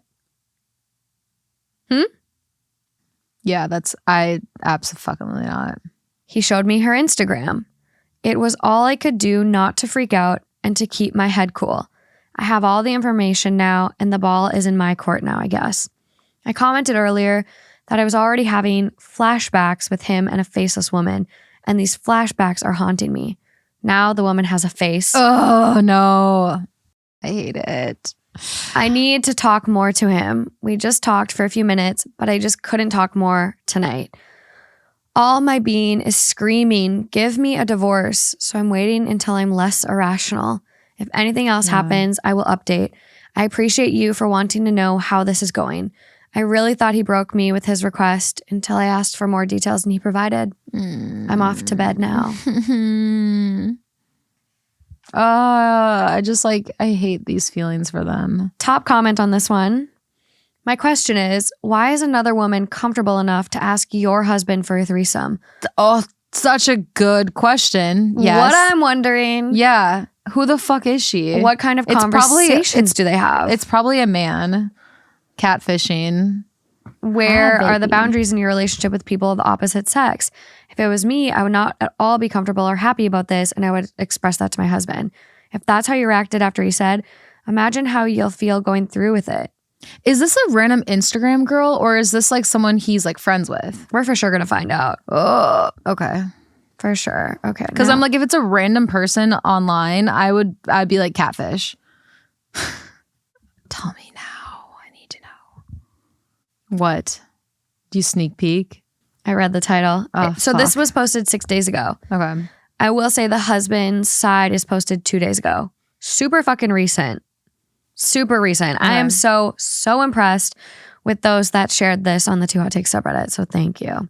The FMF, female, male, female, is happening on Saturday or Saturday next. Afterwards, I'm serving my husband the divorce papers. Wait, what? She's doing it and then divorcing him? Mm-hmm. Okay, that's a little crazy. It's unhinged. It's a little unhinged. It's unhinged. I made a throwaway yesterday on the sub about my husband asking me for a threesome with a woman and how it ended my marriage in my heart. I have had mixed reactions about it, and many advised me to tell him how I felt. Communicate. Where's Justin? Justin. Well, that's what I've been doing since last night. I found out that the woman he had in mind is an ex-coworker, an outspoken Polly who kept being friends with her coworkers from her old job, my husband included. He showed me all of his DMs with her, both in the group chat and private. There's no affair between them, but she's the one who showed interest in a three-way with my husband and I, because having sex with couples turns her on, and she thought that we're hot. So at least there's not the emotional affair there. Yeah, I agree. Happy. I don't think that there's emotions involved, like at all. This girl wants a poly boyfriend and my husband only wants to spice things up. Anyways, I'm leaving my husband because I can't control my feelings. He broke me. I'm certainly still not communicating my feelings properly to him, but I'm probably just wired this way. When someone hurts me, I just shut down and shut them out. What my best friend said I did anyways. I have contacted a lawyer and I have a meeting tomorrow to go through the process and details. Now, for the female, male, female, I'm going to say yes, mostly because I'm so curious to see what the fuss is all about. Reading the comments yesterday, you guys made it sound like it's what every man dreams of. I'm intrigued. I want to see the reason my marriage is over. Does this make sense? No. I want to know if it's worth ruining my heart. Another thing is that I want He doesn't know.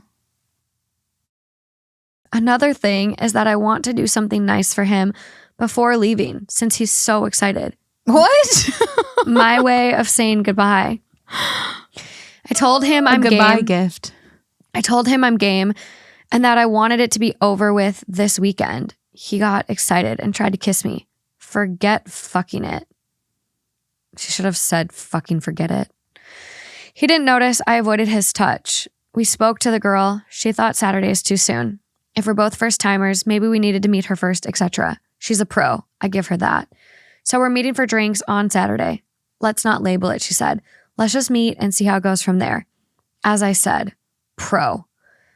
I know this will piss you off probably, but I promised an update, so here you go. Please don't hate me too much. Oh, and we are mid-30s and the girlie is early 30s, I think. If I sound childish, it's probably a mixture of language barrier, but also childishness. Good night. This is also a throwaway. She keeps saying good night. I want to bang my head in a wall. This is okay. This is not as bad of a situation as I would have thought. Because like you said, the initial post was yeah, because like you said, there was not like a romantic or emotional cheating going on. So it just seems like it's like literally seems like it's just business. A shot in the dark. It seems like a shoot your shot. Yeah. Like, hey, I think your wife are hot. I think you and your wife are hot. Well, if you'd ever consider a threesome, I'm here. And I guess like why I eased up too is like one time I was dating a guy who like he was my boyfriend and his ex was like, I love your girlfriend. I think she's so cute. Like, could I have a threesome with her? Because she's bisexual. Wow. And she like had a different relationship going on and she didn't want it with me and my boyfriend. She wanted it with me and like the relationship she had. What? And I never told you that. No. And my boyfriend was like, no, that's so sweet, but no. And I was like, oh my God. I was like, love her for that. But it was she called me pretty. I know, right? I'm like, I love her now. But it's what just the fuck? Yeah, it was just like one of those things where it's like it's so interesting. And again, we're all so fucking different in the way our brains work. Like we just talked, like some of us will like put bananas up our ass and some of us like will like run and throw up to them. So it's like we're different. But it's just like instantly like her saying that about me made me just feel like I'm like, yeah, this ex of his is a homie. Like she's like non-threatening to me. And so this story kind of reminds me of that. And that doesn't, like, her feelings are her feelings. I think it's fucking weird that she's like, this is my goodbye present. But like, this is breaking my heart. Yeah. But at the same time, I am kind of curious what it's all about. yeah, right? What's the hype all about? Yeah. And it's like, Are you interested or are you not interested? Right. Because you're sounding more interested. right. You just like want to do it. Maybe she has some type of like, I don't know, religious like thing where she's like, I can't do this like for good conscience, but like I don't know, like this is the only way I could do it with like my like guilt being, I don't know, whatever. I'm making shit up at this point, but like, but I'm like, it's getting weird because it's just like, okay, one, you should tell them how you feel because it's like, if you're in a committed relationship, you owe your partner that, right? Like, absolutely. And then two, what is this vindictive, like, what are you doing? Anyway, I don't get it. Is there updates? So I'll go to the... No, don't tell me there's not updates. Account's been deleted, so I don't have an update from her. But you have it from him? I have his side. But I will say her, like, she like italicized it when she said it too. So she goes, italicized, communicate. Is she like quoting Justin? Like... I don't know. Did she watch the show? Maybe too? Justin found her original post. Well, that's what I've been doing since last night. That's the exact opposite of what you've been doing. You literally are like doing this as a test. You're like dangling this bait as a test. And it's like, for what? If the marriage is over in your heart and your head because he even asked for a threesome?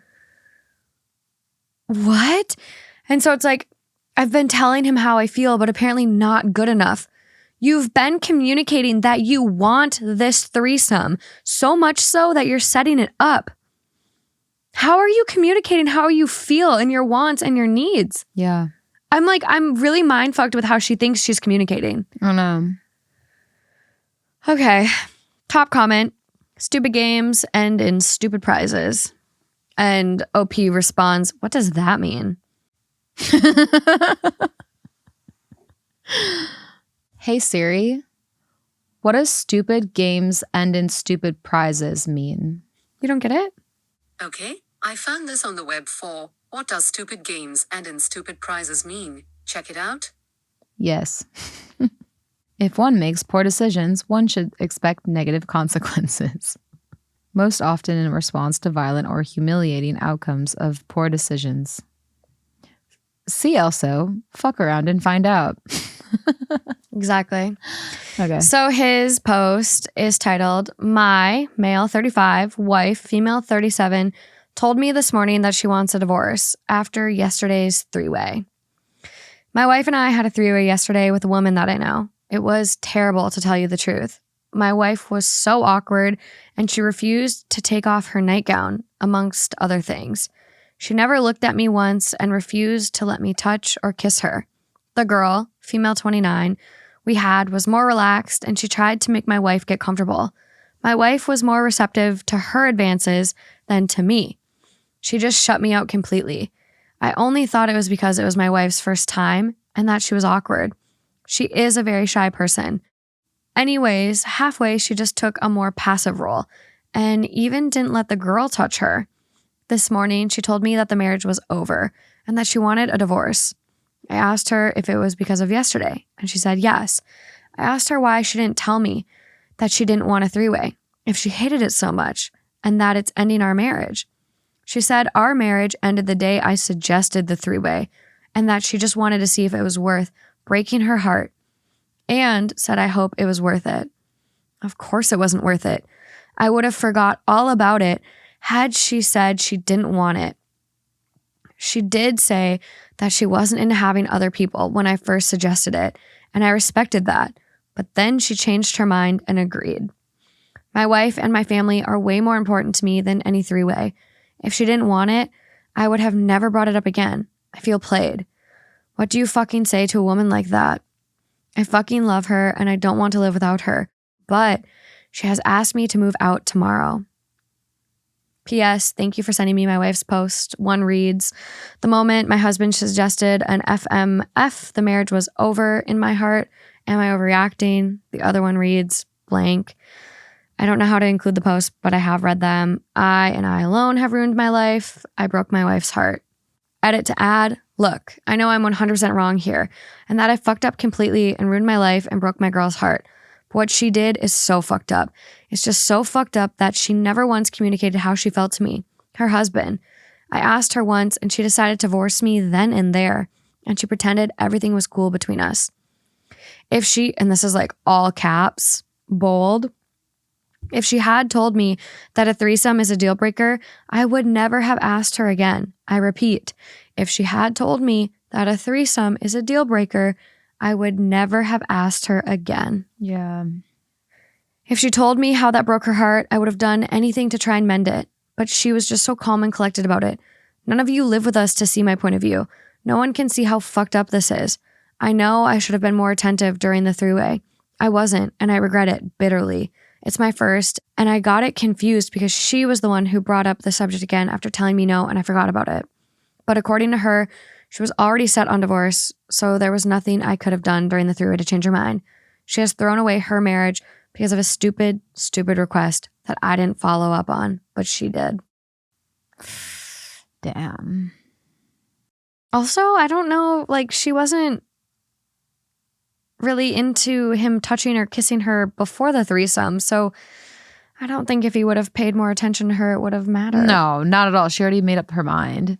I mean, I'm so down to be, I'm like so here for being like very like hurt by the asking of a threesome. I get it. But like this, I'm sorry. Like this is too much for me. Like you need to fucking communicate. Like, yes, we do live in a world where people do have threesomes. It's not like the craziest thing to request. And like, yes, that's really hurtful. And like, yes, you would hope that your husband knows you well enough to like not request that. But communicate like your feelings, your thoughts, like tell him how you feel, see how he reacts, give him a fucking chance. If this is someone that you've dedicated your life to, like why not give him a chance to explain himself? Like he said, he's not that interested. He just was like, hey, shits and gigs. This was an offer. What are your thoughts? Like, do you know what I mean? Like, do you feel that way or like, is this just me? But that's what I'm saying. I think the conversation, and that's kind of what I said. I think the conversation when he initially like mentioned it was so casual. Yeah. And it's no different than discussing like, what do you think about pegging? Yeah. What are your thoughts on 6ix9ine? What are your thoughts on hitting it from behind? Mm-hmm. That rhymes. No, Make a song out of it. I think it was just way, way overanalyzed from her. And I think she just self-sabotaged again and again and again and again and again. And it's hard to watch. It's hard to read the delusion of that second update. Yeah. If you're against it, just say it. Just say it. Why? And if you already know you want the divorce, why then? That's like he said he felt played. Yes. He was played. And I get really bad vibes from this. I'm getting bad vibes from all of this. So much it's of making it. my brain hurt, to be honest. Same. And there's a lot of comments on this post. I'll be sure to link them. They're also linked on the THT subreddit under this episode theme, along with some other ones we didn't get a chance to read that are also probably really good. But yeah. This is what we're ending on? We're done. Fuck this. I did have a really wholesome one, but I guess it's not that long. Do you want it? The wholesome one? Yeah. Okay. Like I need to go to bed, but like. Yeah.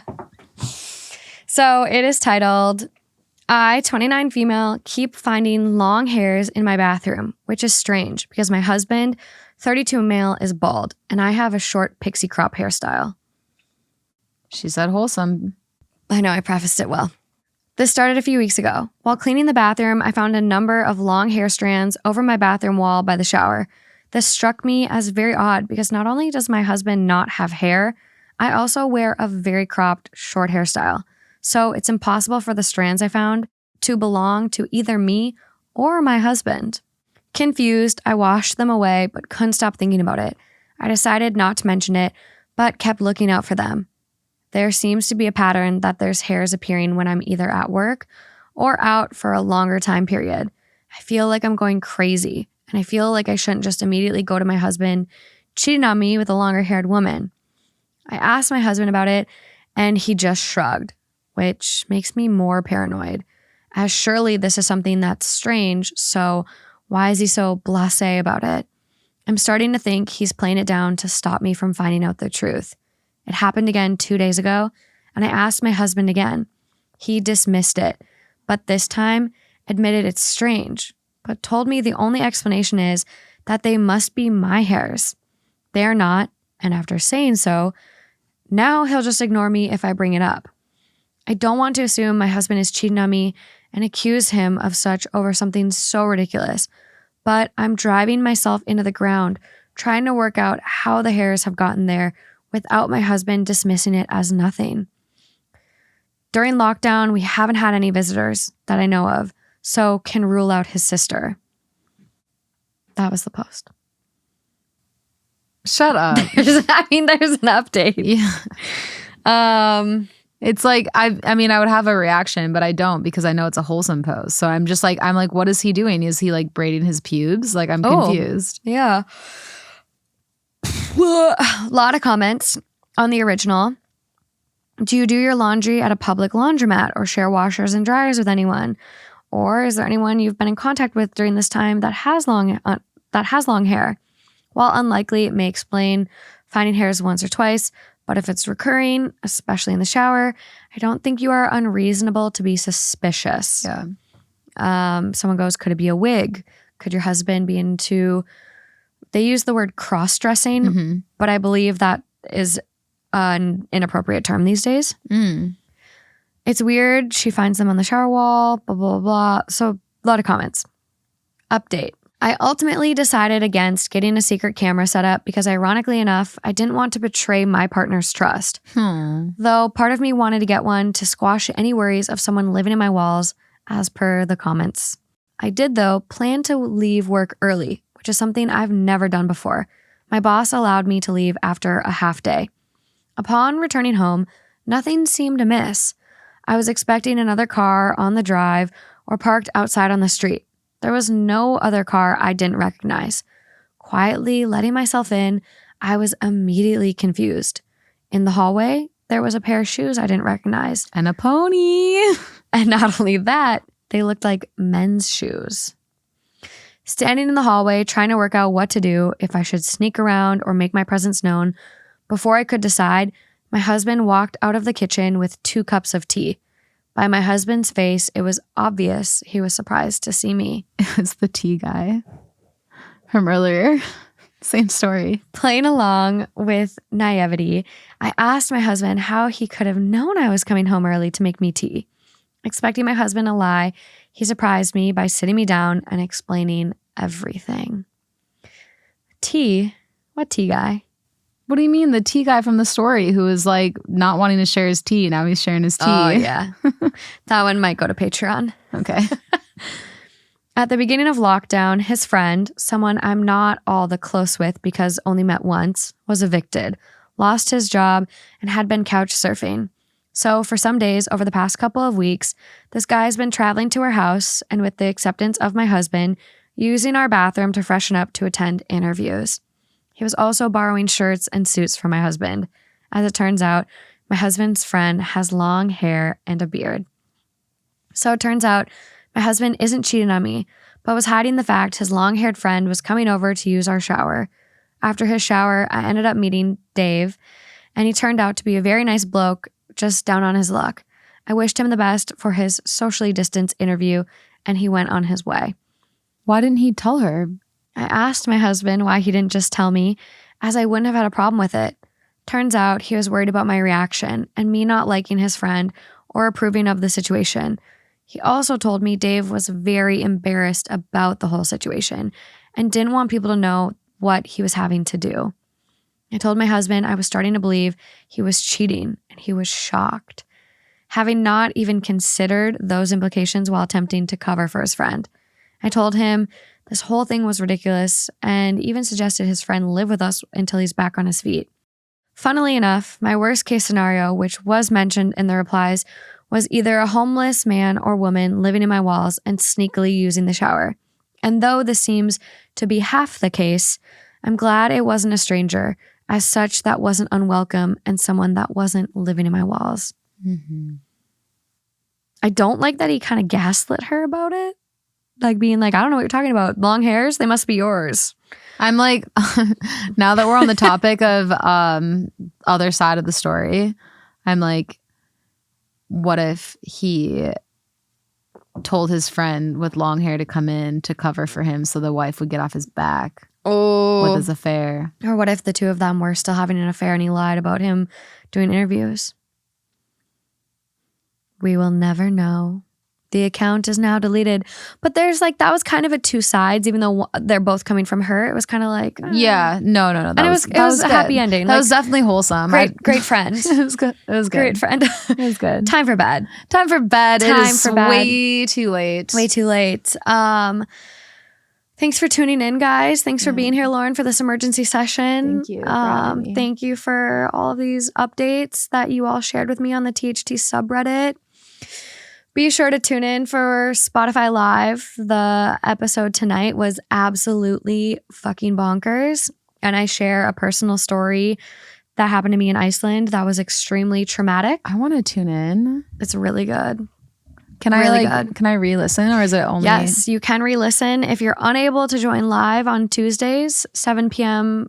Pacific, 10 p.m. Eastern, you can listen back on Fridays when the episode drops. Ooh, only Friday though? It stays in the app. It stays forever? Yeah, it's on the regular Spotify app on Friday. But join live. It's really fun. Don't you get nervous? Like you can't edit it? No. Oh, Morgan's raw. I know. It's kind of scary. But it's really, really fun. And I shared a story about this like thing that happened in Iceland and it was terrifying. I'll show you pictures after this. Okay. I'll put a picture on the YouTube if you're watching just so you can get an idea of what I'm about to talk about on that episode, but it's nuts. Also, you guys, we had to record this really late because like she said, it's an emergency session. So any sleep deprivedness, that's where it's coming from. Same. And I'm still super jet lagged from Iceland. So we try to give you guys our best. So we did. We really did. Yeah. So give us some grace. Love you guys. Love you. Until next time. Good night. Bye. Bye.